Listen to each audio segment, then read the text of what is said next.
हम तो करेंगे कड़वा सवाल और सर जो है कि पूरे का पूरा झारखंड के लोग नियोजन नीति में आ जाएंगे। तो ये बयान को आप कहाँ तक किस रूप में देख रहे हैं? नमस्कार, मैं हूँ आपके साथ निजाम खान। आप देख रहे हैं राष्ट्र संवाद। राष्ट्र संवाद में आपका स्वागत है।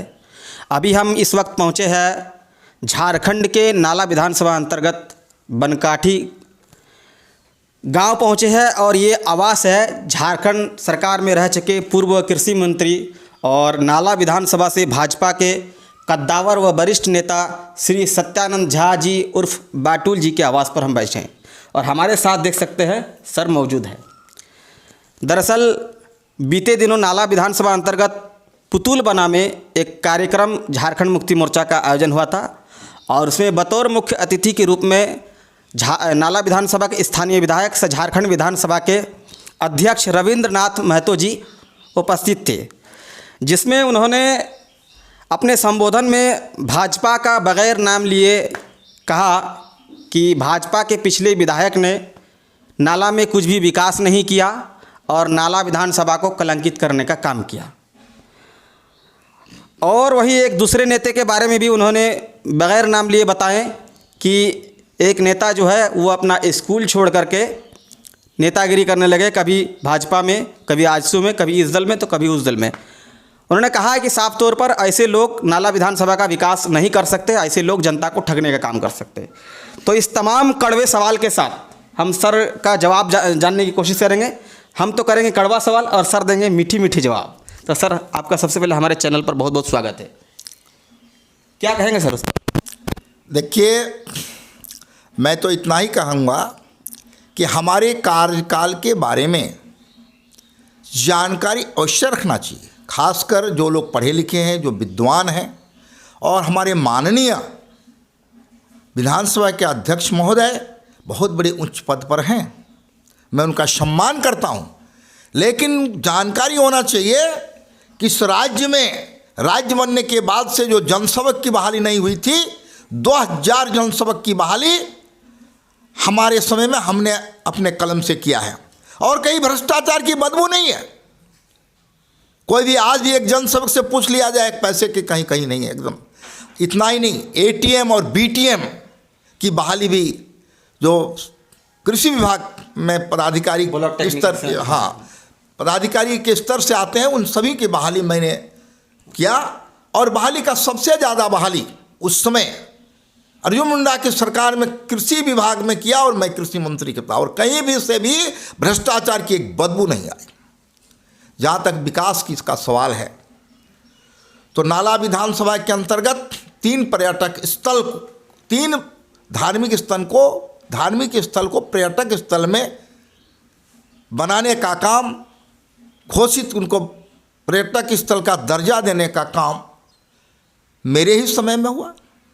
वह है एक अम्बा का गढ़सिमला मंदिर, दूसरा है माँ सिंहवाहिनी का मंदिर, और तीसरा है बाबा देवलेश्वर का, जिसमें फंड भी आया, कुछ काम भी हुआ, लेकिन इनके आते ही कोई फंड नहीं हुआ। इनको इस पर इनका ध्यान नहीं गया।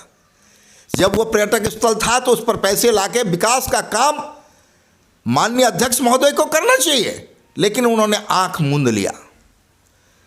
उसके बाद मैं कहता हूँ, विकास की जहाँ तक बात है, तो माननीय अध्यक्ष महोदय के घर के आगे एक पुल है जो जामजोड़ी और जोलाई को जोड़ता है। उस पुल का निर्माण मेरे ही समय में हुआ। मैं जब शिलान्यास करने गया था तो इनके कुछ कार्यकर्ताओं ने वहाँ एक मजमा बनाया था। तो विकास कार्य का बाधक कौन है? मजमा बनाकर उस पुल को भी मेरे समय में, जिससे चलकर ये जामजोड़ी जाएंगे उस रास्ते से, उस पुल का निर्माण हमारे ही समय में हुआ था। उसमें शिलापट आज भी लगा हुआ है। इतना ही नहीं, माड़ालो का पुल, माड़ालो में एक पुल बना है, आज आप देख सकते हैं, वो मेरे ही पीरियड का है। काटना का पुल, काटना में जो पुल बना है वो मेरे ही समय का पुल है काटना में। इसके बाद ये जो आपका मोकरंदा और कोलिडी को जोड़ने वाला पुल उसी समय बना है। ये जो कई पुल बने हैं। इतना ही नहीं, बहाली की प्रक्रिया हुई है और बहाली सही रूप से हुई है और अब उसमें अभी हम लोगों ने बहाली किया है। अभी जो हाथी डूबा तालाब की अनुशंसा माननीय महोदय अध्यक्ष महोदय करते हैं, उसमें हाथी डूबा तालाब, बड़े तालाब जो मशीन से, वही काम मेरे ही पीरियड से प्रारंभ हुआ, हमने ही, और उसको लोगों ने हमको कहा कि भाई आप अच्छा काम कर रहे हैं। उसके पहले मशीन से खुदाई नहीं होता था और वह कार्य हमने प्रारंभ किया, जिससे आज अध्यक्ष में अनुशंसा करके बड़े तालाब का निर्माण, इसके पहले यह जानकारी भी निश्चित रूप से माननीय को होना चाहिए। और जहाँ तक रोड बनाने का काम है, कई सड़क का भी निर्माण हुआ, कई सड़कों का जाल बिछा इस क्षेत्र में, और जो देहातों में कई सड़क नहीं थे उन सड़कों को हम लोगों ने बनाने का काम उस समय किया है। कई सड़क की लंबी सूची है, वो सड़क भी उसी समय से, उसमें देख सकते हैं कि वो सड़क भी उसी समय से बना है। तो ऐसा नहीं है कि विकास का काम नहीं हुआ, विकास का एक भयंकर काम हुआ। और आपको बता दें कि राष्ट्रपति अवार्ड भी कृषि विभाग को, मेरे मंत्री के समय राष्ट्रपति अवार्ड भी मिला, जबकि उसमें कांग्रेस की सरकार केंद्र में थी। और वहाँ राष्ट्रपति के यहाँ से जो गया तो निश्चित रूप से कोई तो पैरवी नहीं थी। ऐसा होता भारतीय जनता पार्टी की सरकार केंद्र में होती थी तो निश्चित रूप से लगता कि हुआ, अलग बात। दूसरी बात है कि जनहित के जो भी मामले आते थे उस पर निश्चित रूप से निर्णय लेकर हम लोगों ने काम किया है। ऐसे ऐसे स्थानों में जहाँ सिंचाई का सुविधा नहीं था वहाँ भी सिंचाई की सुविधा हुई है, सारा कार्य हुआ है। हमने एक इको पार्क बनाने का काम किया, मोहनपुर में पार्क होगा, और इनके समय में बनते ही वो पार्क का खंभा उठल गया, तो वो सरकार का पैसा था, देखना चाहिए था इनको। हमने दुग्ध शीतल उत्पादन केंद्र खोला नाला में, तो नाला के आगे, तो वहाँ भी आज जैसे का तैसे बंद पड़ा है। वो तो जनहित की बात थी, उसको चालू करवाना चाहिए था। इको पार्क जो बन रहा था जनहित के लिए, उसको करना चाहिए था। इस पर इन्होंने आंख मूंद दिया, क्योंकि ये द्वेष की भावना यहाँ नहीं होनी चाहिए। चूंकि आम जनता के विकास की बात है तो माननीय अध्यक्ष महोदय इतने बड़े पर्व हैं, उस इको पार्क को बनाना चाहिए। दूध शीतल उत्पादन केंद्र जो किसान के हित की बात है उसको चालू करके अपना जस लेना चाहिए था। लेकिन इतने बड़े पद पर रहते हुए द्वेष की भावना से कोई बात बोलते हैं तो मैं उनका कोई टिप्पणी नहीं करना चाहता हूं, मैं उनका सम्मान करना चाहता हूं कि इतने बड़े पद पर हैं, लेकिन जानकारी होनी चाहिए। उन्होंने एक बात यह भी कहा कि भाजपा जो है पार्टी, वो सिर्फ हिंदू मुस्लिम आदिवासी गैर आदिवासी करके जो है कि लड़ाती है। उन लोगों का मतलब नहीं कि कोई इससे मरे या ना मरे, उन लोग सिर्फ अपना राजनीति की रोटी सेकना है, उनका यह भी कहना था। देखिए, हिंदू मुस्लिम की राजनीति भारतीय जनता पार्टी न कभी करती है न की है। मैं पूछना चाहता हूं, देश जो दो हिस्सों में बटा, हिंदुस्तान पाकिस्तान, यानी सारे लोग जानते हैं, वह बटा किसके धर्म के और जाति के नाम पर। भारतीय जनता पार्टी ने नहीं बांटा, उसमें कांग्रेस थी, भारतीय जनता पार्टी तो बांटा नहीं, कांग्रेस ने बांटा। कांग्रेस ने बांटा, हम तो कभी बांटना नहीं चाहते थे और आज भी नहीं। और जो लोगों ने बांटा इस देश को, दोनों तरफ के हिंदू मुसलमान दोनों तरफ के कत्लेआम हुए, एक तरफ नहीं दोनों तरफ से, कुछ कम बेसी काफ़ी लोगों की जाने गई उसके कारण, उसके लिए जिम्मेवार कांग्रेस है। आज उसी कांग्रेस के जो हिंदू मुस्लिम की राजनीति करती आई है, उसी कांग्रेस के साथ मिल करके ये सरकार बना करके चल रहे हैं, ताकि इनका स्वार्थ है कि सरकार चले और गद्दी मिले। तो हिंदू मुस्लिम की राजनीति जिन्होंने किया, जिन्होंने देश को बांटा, देश को काटा, देश को चाटा, दंगे कराए, उनके साथ मिलकर ये सरकार चला रहे हैं। जिनके अध्यक्ष महोदय इनके अध्यक्ष हैं, जिन कांग्रेस ने कलंकित किया है देश को, तो उसके साथ मिलकर सरकार चलाते हैं। अगर इनको तो वहाँ हिंदू मुस्लिम इनको याद नहीं आ रहा है।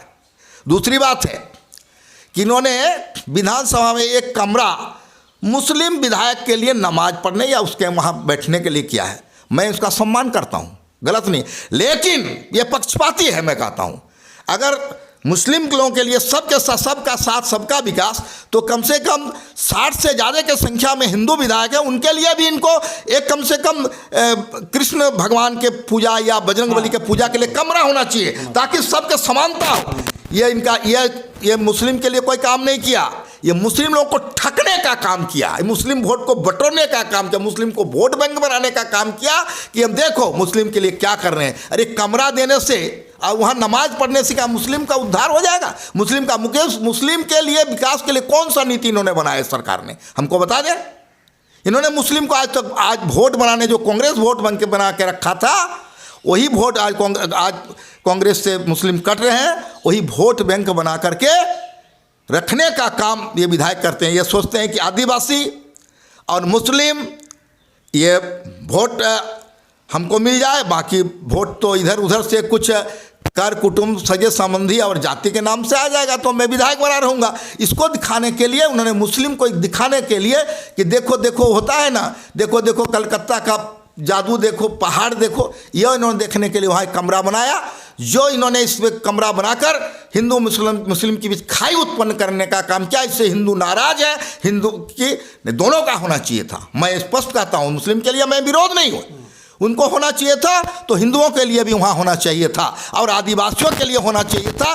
तब ये जानते सबको लेकर चलना चाहते हैं, तो फ्रिक्शन कर रहे हैं। ये कहीं ना कहीं समानता के अधिकार के खिलाफ हुआ, मतलब एक निश्चित रूप से ये पक्षपाती है और ये गलत है। एक समुदाय को देना ये गलत है और गलत काम इन्होंने एक अध्यक्ष के पद पर रहते हुए गलत किया है, जो सरासर गलत है और किसी राज्य में ऐसा नहीं है। इन्होंने मिसाल किया, ये महान है। लगता है मुसलमानों के मसीहा, तो ये मसीहा के क्या देना चाहते हैं? क्या दिया अभी इन्होंने 4 साल में? बताइए, कुछ हुआ? एक इनके राज्य में एक नौकरी नहीं हुआ, एक बहाली नहीं किया, इनको हिम्मत नहीं एक बहाली करने का। अभी सुप्रीम कोर्ट के आदेश पर बहाली हुई, तो सुप्रीम कोर्ट के आदेश पर इन्होंने नियुक्ति पत्र बांटा तो और वाहवाही ले रहे हैं, नियोजन नीति नहीं बना पाए। अच्छा, वही नियोजन नीति को लेकर के बात करना था सर। उस पर जो है कि अपने संबोधन में उनका कहना था कि 60-40 जो नियोजन नीति है, तो कुछ लोग जो है कि सरकार का विरोध जो लोग कर रहे हैं वो लोग झूठों का विरोध कर रहे हैं। उनका कहना था कि 60% झारखंड के लोग अप्लाई करेंगे और 40% में भी झारखंड के लोग अप्लाई कर पाएंगे, तो वहाँ पर भी 20% आ जाएगा, तो 40 और 60 और 20 80% हो गया। उसके बाद वो बोला कि उस 20% में हो सकता है कि झारखंड सरकार आदिवासी संथाली भाषा में एग्ज़ाम लेंगे, तो उस 20% में भी बाहरी लोग नहीं आ पाएंगे, जो है कि पूरे का पूरा झारखंड के लोग नियोजन नीति में आ जाएंगे।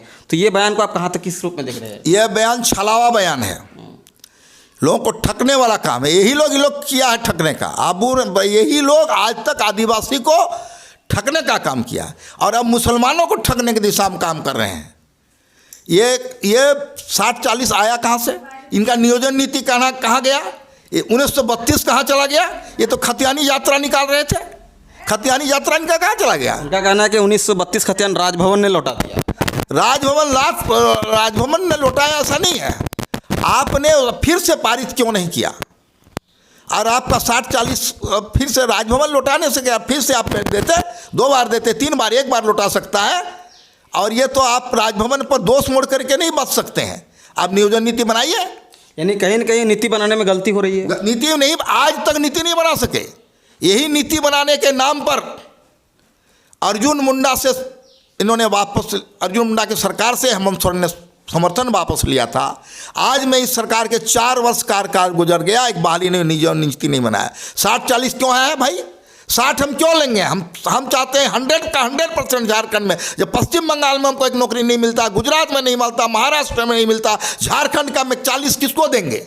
हम चाहते हैं यहाँ का, चाहे वो आदिवासी हो, गैर आदिवासी हो, हिंदू हो, मुस्लिम हो, 100% नौकरी यहाँ के लोगों के होना चाहिए। उसके लिए एक नीति बननी चाहिए कि आरक्षण का हम पालन करते हैं, आरक्षण होना चाहिए। जिसके लिए ST SC पिछड़े के लिए आरक्षण है उसका मैं सम्मान करता हूँ, लेकिन बाकी लोगों को भी निश्चित रूप से नौकरी मिलना चाहिए। 60-40 करके लगता है कि 40 पर बाहरी लोगों का प्रभाव इनके ऊपर है और बाहरी लोगों के प्रभाव के कारण या बाहरी लोगों से मिले हुए हैं, कहीं ना कहीं लगता है कि उनसे साथ कोई तरह की साजिश इनकी है, इसीलिए ये 40-40 की बात कर रहे हैं। पहले तो इन्होंने ठका कि 1932 लेंगे, आबूरेन झारखंड का ना हमारा झारखंड है, अब कहते हैं कि नहीं 40 बाहर वाले को देंगे। तो ये ठगने का काम, धोखेबाजी का काम, चीटिंग करनेबाजी करने का झारखंड सरकार कर रही है। आपको मैं बता दूं, इतने भ्रष्टाचार लिखते हैं। आज मुख्यमंत्री का सचिव, मुख्यमंत्री का PA आज जेल के अंदर बंद है। सुप्रीम कोर्ट ने जमानत रिजेक्ट कर दिया खनन मामले में। भाई मुख्यमंत्री का खास आदमी, सब मुख्यमंत्री का बॉडीगार्ड का राइफल दूसरे के घर में मिल रहा है। आज तक हिंदुस्तान में ऐसा शर्मनाक घटना नहीं हुई। इनके बारे में क्या कहते हैं? माननीय को कहना चाहिए, जवाब देना चाहिए कि वो क्यों जेलों में बंद है सुप्रीम कोर्ट में। रिजेक्ट कर दिया। अब मुख्यमंत्री अपने नाम से खनन लेके चला रहे हैं। सारे राज्य में लूट है, कोयले का लूट, बालू का लूट, पेड़ की कटाई हो रही है, पशु की तस्करी हो रही है, दूसरे राज्यों में जा रहा है। ये सारा काम सरकार की देख रेख में हो रहा है और बाहरी लोग पनप रहे हैं। एकदम भ्रष्टाचार, खुलेआम भ्रष्टाचार, बिना पैसा के कोई काम नहीं होता। पैसा दीजिए, काम कराइए। यही तो इस राज्य की दुर्गति है। ये लोग दोष किसी के मड़ पर बचना नहीं चाहते, अपने को तो देखना चाहिए। तो बेरोजगारों को समाप्त कर दिया, एक बहाली नहीं कर पाया ये सरकार, और क्या करेगा। देख सकते हैं जो विधानसभा अध्यक्ष महोदय ने जो उस दिन संबोधन में बगैर नाम लिए संबोधन किए थे, ऐसे में माननीय पूर्व मंत्री जी का कहना है कि इन्होंने जो है कि बहुत सारा विकास की योजनाएं तो आप लोगों के सामने अभी सुनाए, न जाने बहुत सारी योजना के बारे में बताएं। इसके बाद यही नहीं, योजना के साथ साथ जहां तक नौकरी बहाली की बात हो, जैसे एटीएम बीटीएम हो गया ब्लॉक लेवल में जो कृषि विभाग के पदाधिकारी होते हैं, उसके बाद कौन और को बोले जनसेवक जैसे कई महत्वपूर्ण बहाली जो है कि इनके पीरियड में हुआ है। तो ये सर का कहना है कि ये माननीय को जानकारी होना चाहिए, हालांकि उनका सम्मान भी करते हैं। यही नहीं, सर ने यह भी विधानसभा अध्यक्ष को आड़े हाथों लेते हुए यह भी कहा कि उन्होंने जो विधानसभा में जो मुस्लिम विधायक के लिए नमाज़ पढ़ने के लिए जो मस्जिद, जो कमरा बनाया, भवन बनाया, ये कहीं ना कहीं समानता के अधिकार के खिलाफ किया है। क्योंकि भारत एक ऐसा देश है, सबको समान अधिकार मिलना चाहिए। जिस तरह से वहाँ मुस्लिम विधायक को नमाज़ अदा करने के लिए कमरा दिया गया, उस तरह से वहाँ हिंदुओं विधायक के लिए भी एक कृष्ण भगवान का होना चाहिए, ताकि वो लोग भी अपना पूजा पाठ कर सके। यही नहीं, 60-40 की नियोजन नीति पर जहाँ तक हमने सर से पूछे कि ये जो विधानसभा अध्यक्ष ने जो बयान दिया है कि 60% लोग झारखंड के लोग अप्लाई करेंगे, 40% में भी झारखंड के लोग अप्लाई कर देंगे, तो 20% वहाँ से आ जाएगा, यानी 80% हो जाएगा। फिर झारखंड के मुख्यमंत्री संथाली भाषा में एग्ज़ाम लेंगे तो वो 20% में भी बाहरी लोग नहीं आ पाएंगे, यानी कुल मिला के 100% हो जाएगा झारखंड के लोगों का। तो ऐसे बयान को जो है कि माननीय मंत्री जी ने कहा कि ये छलावा बयान है, ये ठगने का बयान है। और जहाँ तक हिंदू मुस्लिम की बात है, तो अभी सर ने बताया कि ये हिंदू मुस्लिम का काम जो है कि कांग्रेस सरकार करती आ रही है, और उसी का देख करके जो है कि ये झारखंड मुक्ति मोर्चा भी कर रही है। और यही लोग अपना मुस्लिम को और आदिवासी को वोट बैंक बना करके एक टिश्यू पेपर की तरह यूज़ कर रहे हैं। तो कहीं ना कहीं 60-40 नियोजन नीति का जो है कि पूर्व मंत्री जी सपोर्ट करते दिखाई दे रहे हैं, समर्थन करते दिखाई दे रहे हैं कि यहाँ पर जो है कि 100% होना चाहिए। हालांकि आरक्षण का सम्मान करते दिखे गए, जो ST SC OBC का जो यहाँ पर आरक्षण है वो लागू रहना चाहिए। आरोप प्रत्यारोप हर व्यक्ति पर लगते हैं। जो आरोप की बात कहा, वो आरोप को कोर्ट ने निरस्त कर दिया। कोई आरोप नहीं है, आरोप तो लगते हैं लेकिन कोई किसी तरह का कोई आरोप नहीं है कहीं भी कोर्ट कचहरी। और सारे आरोप कुछ लोग लगाए, वो राजनीतिक षड्यंत्र था मेरे ऊपर आरोप लगाने का, उसको कोर्ट ने निरस्त कर दिया और कोर्ट ने सीधा क्लीन चिट हमको दिया है, कहीं कोई आरोप नहीं है। इसको लोग राजनीतिक मुद्दा, कुछ राजनीतिक दल जानबूझ करके बदनाम करने की दिशा में काम कर रहे थे, इसको कोर्ट ने निरस्त कर दिया और मेरे ऊपर किसी तरह का कोई आरोप नहीं है। तो देख सकते हैं, जहाँ तक आरोप की बात की जाए तो सर का कहना है कि आरोप जो है कि लोग अपनी राजनीतिक रोटियां सेकने के लिए षड्यंत्र के तहत जो है कि साजिश के तहत आरोप लगा रहे थे, जिसको कोर्ट ने निरस्त कर दिया है। आपको बता दें, 2 और 2 5 कहना आसान है, लेकिन साबित करना मुश्किल है। शायद ठीक उसी तरह आप यह भी कह रहे हैं कि आरोप लगा देना आसान है, लेकिन आरोप को साबित करना कठिन है। किसी तरह का कोई आरोप प्रत्यारोप नहीं है। और ये मैं अभी भी कहता हूँ कि राजनीतिक षड्यंत्र के तहत मेरे कद को छोटा करने, मुझे बदनाम करने की साजिश के तहत तो कुछ लोगों ने किया था, जो कोर्ट ने उसको खारिज करते हुए मैं निर्दोष साबित किया कि किसी तरह का कोई आरोप प्रत्यारोप आप पर नहीं है, आप एकदम। और जिसको ने पार्टी ने, भारतीय जनता पार्टी ने उसको स्वीकार किया और हमको चुनाव लड़ाने के लिए फिर से टिकट दिया। इसलिए ऐसी बातें नहीं है। जानकारी होनी चाहिए किसी को भी, वे पूरे लोगों को जानता है, क्षेत्र की जनता जानती है। तो सर, जब माननीय न्यायालय ने जब आपको मतलब जो है कि खारिज कर दिया, आपको आरोप को खारिज कर दिया, तो ऐसे में कहीं ना कहीं लोगों को भी जो है कि टोका टिप्पणी नहीं करना चाहिए, क्योंकि जब माननीय न्यायालय बता रहा है कि नहीं आप निर्दोष है, तो हम और आप फिर कौन होते हैं? देखिए, अब किसी का कोई किसी कारण से, द्वेष से या अपने को जानकारी नहीं होने के कारण कह सकते हैं, ये अलग विषय है। लेकिन मैं अभी भी विधानसभा अध्यक्ष श्री माननीय का मैं सम्मान करता हूं और मैं ही चाहता हूं कि इसकी पूरी जानकारी निश्चित रूप से रहनी चाहिए और तभी किसी पर आरोप प्रत्यारोप लगाया जाना चाहिए। तो देख सकते हैं आरोप प्रत्यारोप की बात में जहाँ कि माननीय पूर्व मंत्री जी ने कहा कि जो है कि माननीय विधानसभा अध्यक्ष को इसकी जानकारी होना चाहिए, क्योंकि जहाँ तक उस आरोप की बात थी उस आरोप को कोर्ट ने खारिज कर दिया है।